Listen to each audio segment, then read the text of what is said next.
pessoal, essa é a nossa primeira videoaula.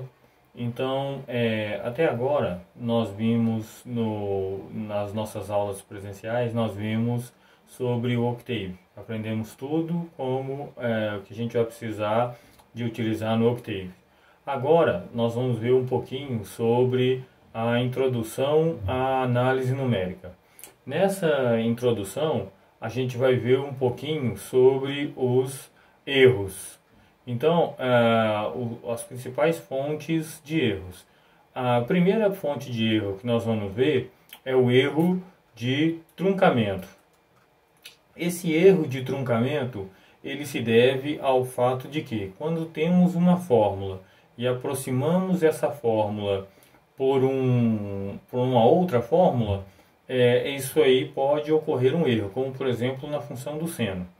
Então, a função do seno, nós podemos aproximar a função do seno por uma série de Taylor, não é isso? Uma série de Taylor. Então, nessa série de Taylor, a gente vai ter n termos. Então, para que a função seja exata, nós precisamos de infinitos termos. Como nós não podemos ter infinitos termos, então ocorre um erro que é chamado de erro de truncamento, ou seja, você elimina uma parte dos termos. Então, vamos ver como fica isso aqui no Octave agora. Bom, pessoal, então nós podemos vir aqui no Octave e determinar o valor real da função seno. Então, esse valor real da função seno, ele é obtido através da função intrínseca do Octave, que é o seno. Então, nós vamos fazer o seno de π sobre 4. Quando a gente faz isso, o valor real do seno de π sobre 4 é 7.071067 vezes 10 a menos 1. Eu fiz aqui uma função que é a função do seno utilizando a aproximação em série de Taylor. Então, o parâmetro de retorno dela é o valor do seno e a gente tem que a função recebe como parâmetros de entrada o ângulo e um n. Esse n é o número de parâmetros que vai ser usado nessa aproximação. Então vamos lá. Se a gente voltar aqui na janela de comandos, então nós podemos determinar o valor aproximado. Esse valor aproximado, inicialmente eu vou usar só dois termos para essa função aqui. Então o valor aproximado do seno, ele vai ser igual a 7.7143 vezes 10 a menos 1. Então, esse é o erro de truncamento, ou seja, eu usei um número pequeno de termos n lá, ou na verdade não tem necessariamente ser pequeno, pode ser pequeno ou grande. Eu usei um número menor de termos na fórmula da série de Taylor para aproximar a função que é a função seno. Tá certo? Bom, pessoal, então nós podemos ver agora o erro, que é o erro absoluto. Esse erro absoluto, ele é simplesmente a diferença, o valor absoluto da diferença entre o valor real e o valor aproximado da função. Então, nós podemos ver esse erro agora no Octave. Aqui no Octave, então, nós podemos ver então, que tem o valor real e o valor aproximado. Então, eu posso falar que o erro absoluto é simplesmente o valor real menos o valor aproximado. Então, se eu der Enter aqui, nós vamos observar que o valor absoluto ele é igual a 3.62 vezes 10 a menos 5. Bom, voltando aqui, uma outra fonte de erro que a gente tem é o erro relativo. O erro relativo ele é o erro absoluto dividido pelo valor real. O erro relativo ele é mais interessante do que o erro absoluto, por quê? Porque o erro relativo ele me dá uma ideia do quanto que a medida do valor aproximado, o cálculo do valor aproximado, diferiu do valor real. Então, só o fato, por exemplo, de eu ter o erro absoluto de 10 a menos 5 ou 10 a menos 3, não significa que esse erro é um erro pequeno. Por quê? Porque quando eu divido isso pelo valor real, se o valor real for, por exemplo, 10 a menos 15, a hora que eu dividir 10 a menos 5 por 10 a menos 15, isso aí vai dar 10 a mais 10. Ou seja, o meu erro relativo vai ser 10 a mais 10. Então, o meu erro relativo é consideravelmente grande. Então, o valor relativo, o valor do erro relativo, ele diz mais sobre o erro do que o erro absoluto. Então, vamos ver como que fica isso aqui no Octave.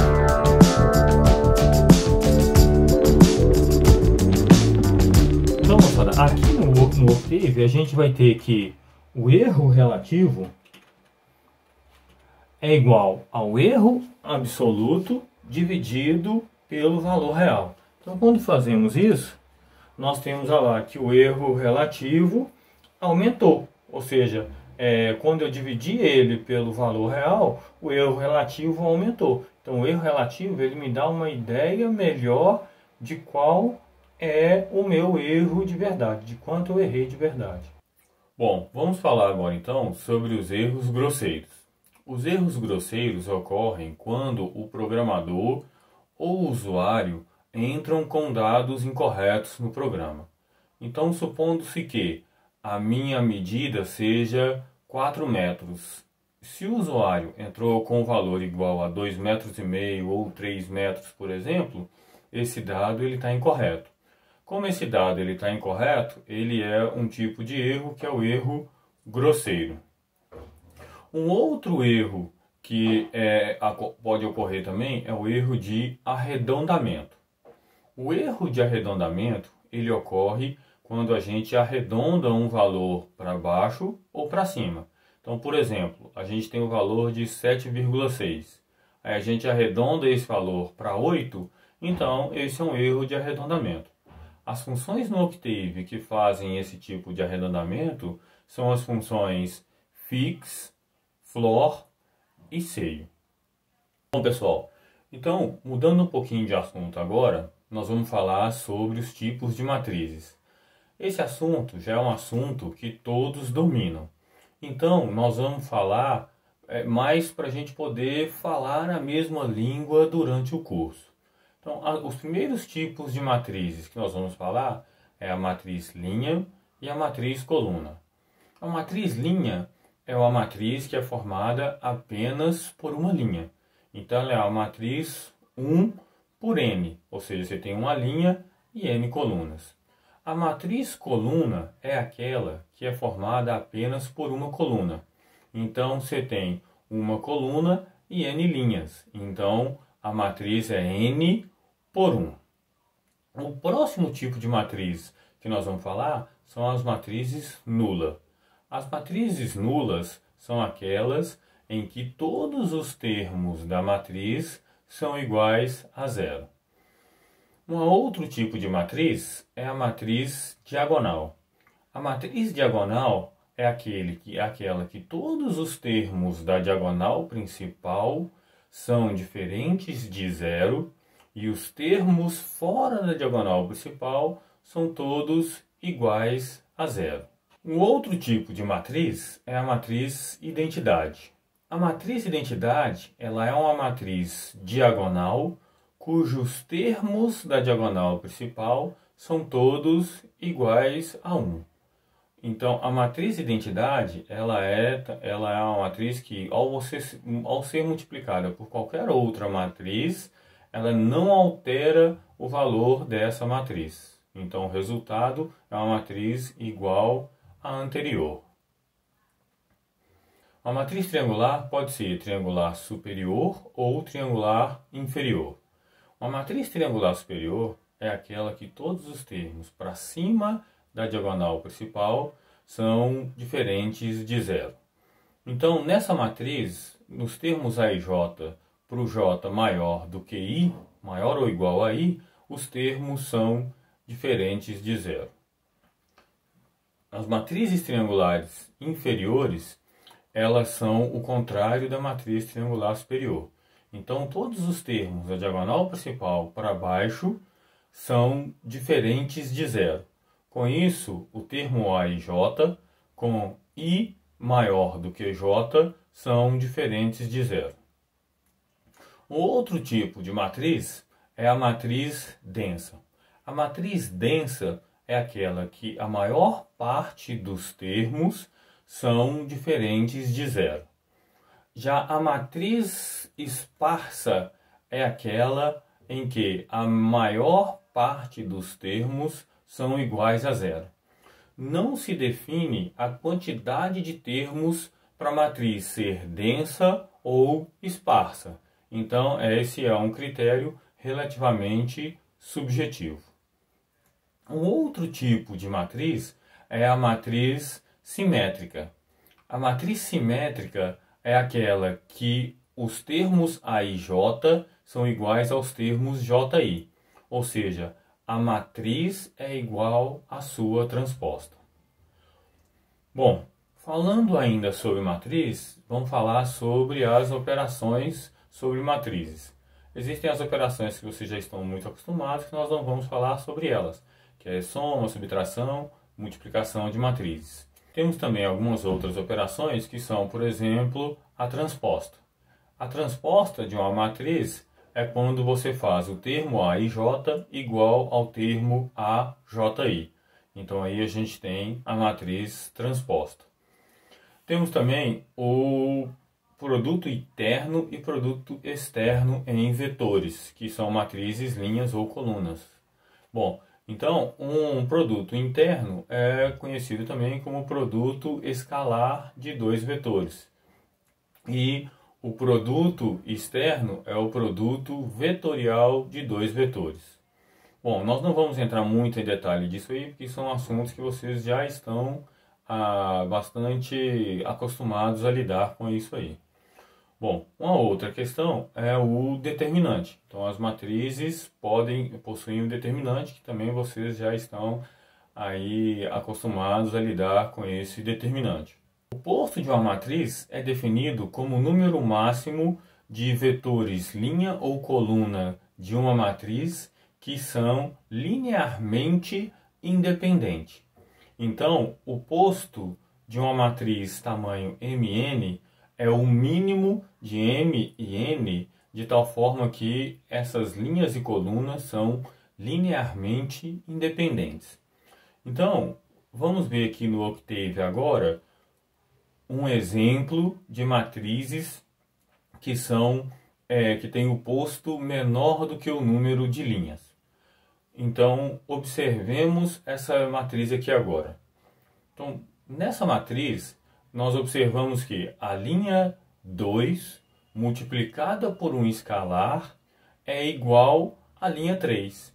Ou seja, a linha 2 vezes o escalar menos a linha 3 é igual a zero. Como sabemos, as operações L elementares sobre matrizes não alteram o escalonamento da matriz.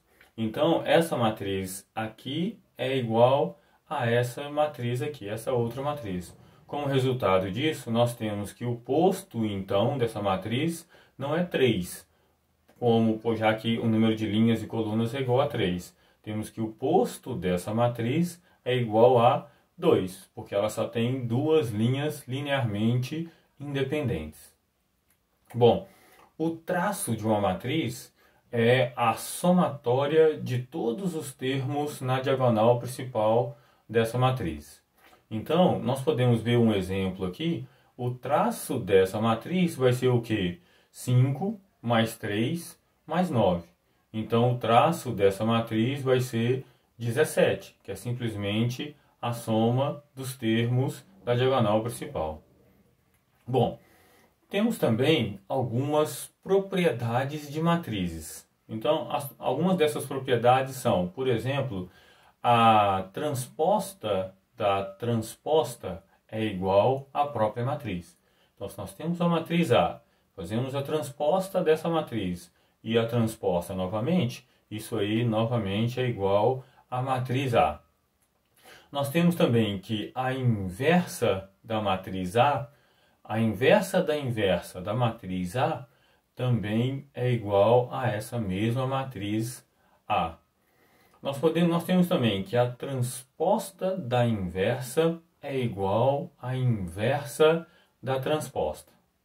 Supondo-se que nós temos uma matriz A. Essa matriz A ela é dada pela multiplicação da matriz A1 pela matriz A2. E nós temos a matriz AK, que é igual à transposta da matriz A.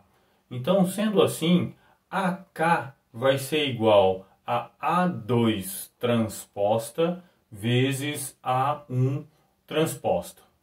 E o mesmo ocorre para a inversa. Então, supondo-se que nós temos a matriz A, que é igual à matriz A1 vezes a matriz A2. E a matriz AK, que é igual à inversa da matriz A. Então, a matriz AK será igual à matriz inversa da matriz A2 vezes a inversa da matriz A1. O cuidado que nós temos que tomar aí, quando se trata de multiplicação de matrizes, quando eu faço a transposta e a inversa da multiplicação, é necessário também inverter os termos inverter as matrizes, né, na hora da multiplicação. Uma outra propriedade também é a respeito da soma. Então, se eu tenho a matriz A mais a matriz B transposta, isso aí vai ser igual a matriz A transposta mais a matriz B também transposta. Se eu tenho a matriz A mais a matriz B inversa, isso aí é diferente da inversa da matriz A mais a inversa da matriz B. Então, quando eu tenho a soma de matrizes, a mesma propriedade da transposta não é válida para a inversa. Bom, pessoal, então essa foi a nossa primeira videoaula. Espero que tenha sido bastante útil para vocês, que vocês se divirtam bastante aí durante esse período aí de quarentena. E lembrem-se sempre, lavem as mãos e usem o álcool caso necessário.